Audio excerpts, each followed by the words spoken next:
Smooth like butter, like Criminal undercover. Live na pala tayo.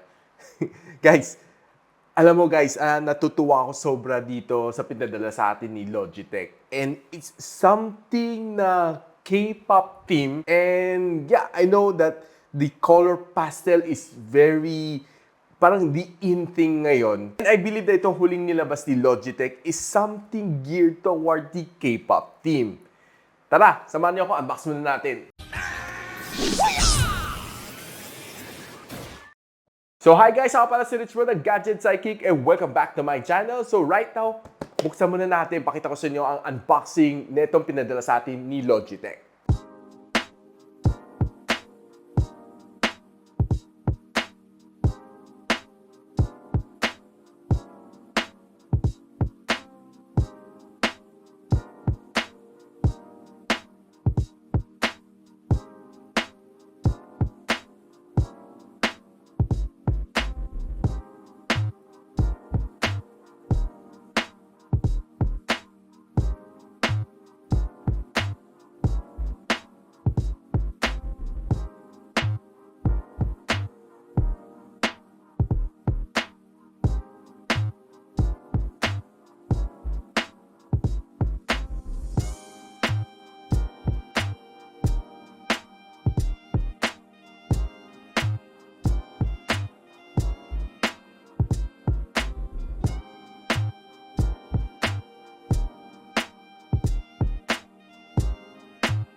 So ayan guys, nakita nyo na set up na natin itong Logitech na pop keys into our table together with yung kanyang very nice na pastel purple na mousepad together with the Logitech na pop mouse. And lahat yan na-set up ko na interconnected silang tatlo. No? So guys, ang bilis mag-switch inter-device. So ang nakaset sa akin is F1 nakaset sa aking PC, F2 nakaset sa aking mobile phone, F3 nakaset sa aking laptop. In just a click of my fingertip, switch agad. Ganon kabilis mag-switch inter-device. Pati sa mouse, ganon kabilis. So the first one is nakaset sa aking PC. The second one, nakaset sa aking mobile phone. And the third one, nakaset sa aking laptop. Grabe, ganun kabilis lang, no?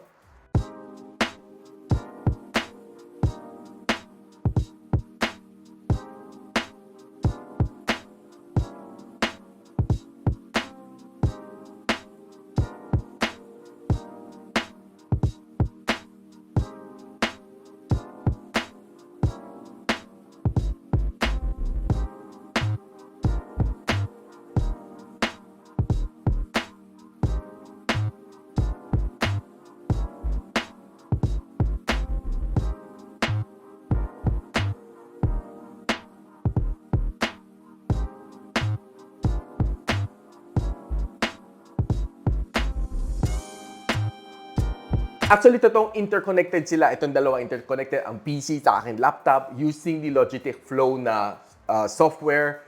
pwede ko i-copy from here, i-paste ko dito, or copy ko dito, i-paste ko dito. Very easy, guys. Pwede ka mag-transfer pa ng files, interconnected. Ganon kadali using yung software. All you need to do is just enable yung flow dito sa desktop and enable mo yung flow dito sa laptop. Then, it's that easy. I-ano mo lang, install mo lang yung Logitech software, enable mo yung flow. Basta make sure na yung meron mong Logitech na software is yung latest one. Yung pinaka-updated. Kasi on the previous version, wala yung flow na software, no? So, medyo kinalikot ko pa. Naghanap ako ng updates and nakuha ko yung latest, no? Para magkaroon ng flow. So, it's as easy as that. So, if you want to copy here, paste here, or vice versa, pakita sa inyo paano. So, isa sa mga pinaka-okay na function na gusto ko dito sa Pop Mouse, no, is the flow function. So, what does this flow function do? What it basically do is to transfer what you have copied here into here or vice versa depending on sa device na gusto mo, no? So, let's just say for example, punta tayo dito, no? Sa laptop ko, then i-print screen natin.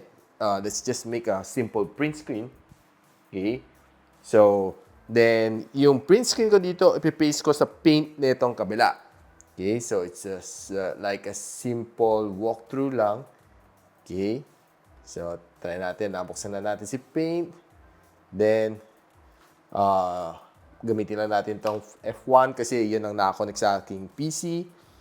So, Control V and kita natin, naka-paste na ang na-screenshot ko dito. Nandito na sa PC. It's that simple. So, one thing na sobrang gusto ko dito sa Logitech na K-pop keys, actually, pop keys lang, wala naman K, is very space-saving siya. Ang liit niya. Though ako is somebody who loves to use the numpad kasi I'm more geared using Excel. Pero itong keyboard, yung niya, ang liit, ang cute. And normally, pag maliit ang keyboard, medyo mahirap mag-type. Pero dito, hindi. It's as easy as 1, 2, 3 when you're typing. So, actually, sanayan lang. For me, in just a few clicks, nasanay na ako. Yung tipong parang going back to the typewriter days. And I love the way yung clicking sounds niya, no? Pakinggan nito. So guys, since this is a mechanical keyboard from Logitech, so syempre gusto natin ma-feel yung pagka-clicky-clicky niya. Pakinggan natin kung what this mechanical keyboard sounds like in actual.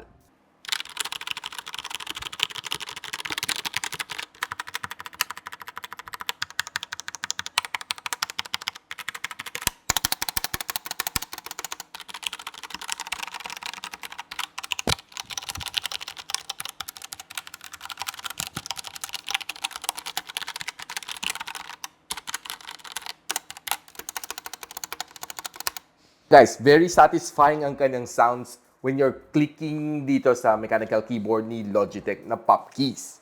So guys, meron siya mga preset dito sa keyboard.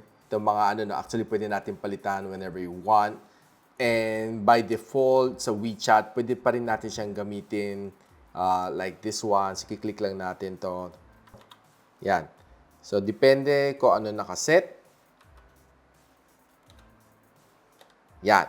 So, okay. So, depends sa setting mo, lalabas ang mga emoji dito sa WeChat.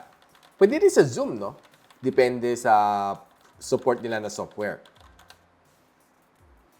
One thing na gustong-gusto ko dito sa Logitech na Pop Keys is 3 years ang kaya itagal ng battery. On one single change, syempre, kailangan fresh ang yung battery. It can last you up to 3 years. And inside here, you have dalawang AAA na battery which can last you for 3 years as per, of course, the official website ni Logitech. It's really long-lasting. And of course, syempre, kung naubos na to, you can always opt to change to a rechargeable one para mas environmental friendly. Guys, pakinggan nyo rin kung gaano katahimik ang mouse ni Logitech, itong Pop Mouse. While, dito naman sa Logitech ng Pop Mouse, baliktad. Sobrang tahimik na itong mouse na to. Pakinggan natin.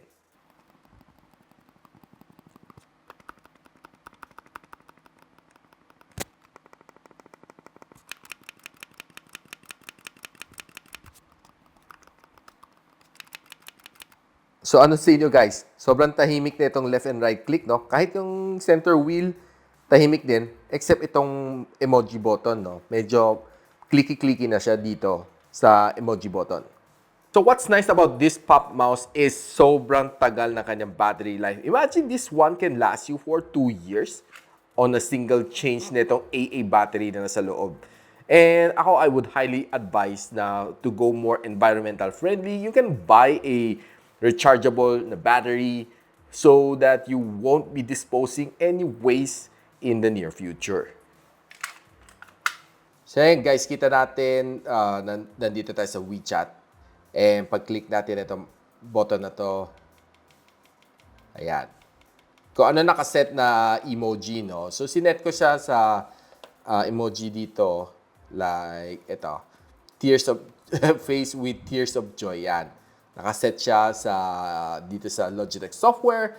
And every time na nag-click ako nitong button na to, itong dedicated button na to, yung ganun ng mga emoji na lalabas.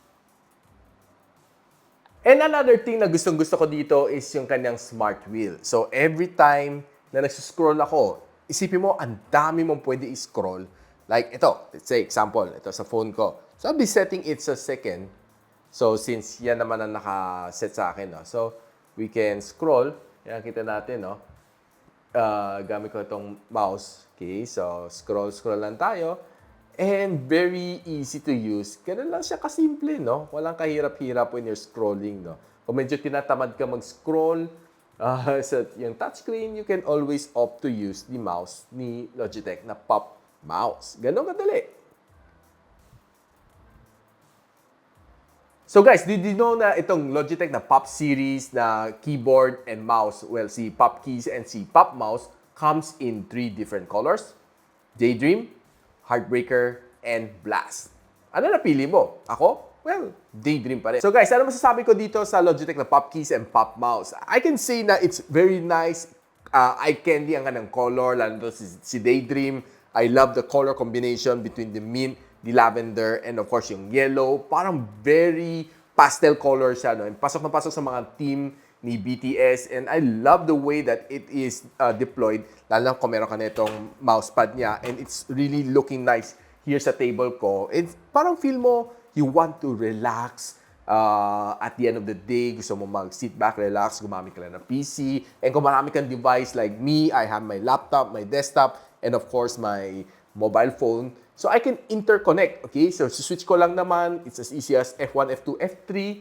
Dilipat-lipat na siya. Or kung gusto ko mag-transfer from PC to laptop na mga screenshot and kung ano mga kailangan ko i-transfer, it's just using the Logitech Flow na software. Ganun kabilis lang, guys. Sobrang dali. It's just a breeze to use your different device interconnected. Sobrang dali, guys. So guys, if you're interested to know kung saan pwede mabili itong Logitech na Pop keys and Pop mouse, I'll be popping it on the description box below.